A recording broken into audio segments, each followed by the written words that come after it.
मित्रों, भगवान श्री कृष्ण कहते हैं, हे अर्जुन, जो दूसरों के दुख में भी करुणा रखता है और अपने कर्म में शांति, वही सच्चे अर्थों में ईश्वर का प्रिय होता है। संगति का चयन सोच समझकर करो, क्योंकि सही संगत जीवन को ऊंचाइयों पर ले जाती है, जबकि गलत संगत इंसान को भीतर से खोखला बना देती है। जैसे पौधा सही मिट्टी में ही पनपता है, वैसे ही इंसान सही वातावरण में ही खिलता है। स्वाद छोड़ने से तन को लाभ, विवाद छोड़ने से मन को शांति और व्यर्थ चिंता छोड़ने से जीवन को संतुलन मिलता है। त्याग में ही सच्ची स्वतंत्रता और आनंद छिपा है, क्योंकि जो छोड़ सकता है वही वास्तव में जी सकता है। शंका रिश्तों को धीरे धीरे नष्ट करती है और मन को विषाक्त बना देती है। चरित्र प्रमाण नहीं मांगता, वह अपने कर्मों से झलकता है। मौन सबसे प्रभावशाली उत्तर है और शब्द सबसे तीखा शस्त्र। यही जीवन की सच्चाई है, यही अनुभवों से भरी की कहानी।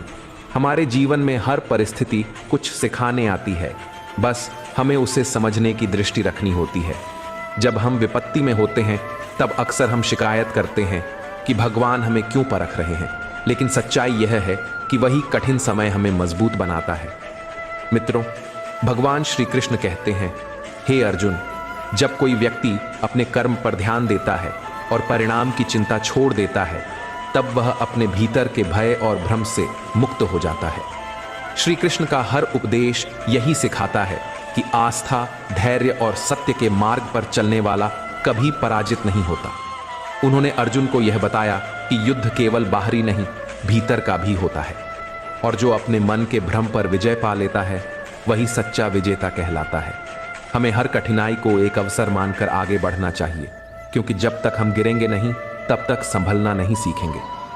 जब जीवन उलझा हुआ लगे तो स्वयं को याद दिलाना चाहिए कि परमात्मा की हर योजना में एक गहरा अर्थ छिपा होता है। कई बार हमें तुरंत उत्तर नहीं मिलते, लेकिन समय के साथ सब कुछ स्पष्ट हो जाता है। विश्वास बनाए रखना ही सबसे बड़ी तपस्या है। अगर हम अपनी कोशिश में सच्चे हैं तो देर भले हो, पर मंजिल जरूर मिलती है। भगवान हमें वही नहीं देते जो हम चाहते हैं, वे हमें वही देते हैं जो हमें वास्तव में चाहिए। जैसे एक माँ बच्चे को उसकी इच्छा के अनुसार नहीं, बल्कि उसके हित के अनुसार भोजन देती है, वैसे ही भगवान भी हमारी आवश्यकताओं के अनुसार ही वरदान देते हैं। मनुष्य को हमेशा कर्म करते रहना चाहिए, क्योंकि स्थिरता केवल प्रयासों से आती है। जीवन में जो मिलता है वह नियति से मिलता है, लेकिन जो हम बनते हैं वह हमारे कर्मों से तय होता है।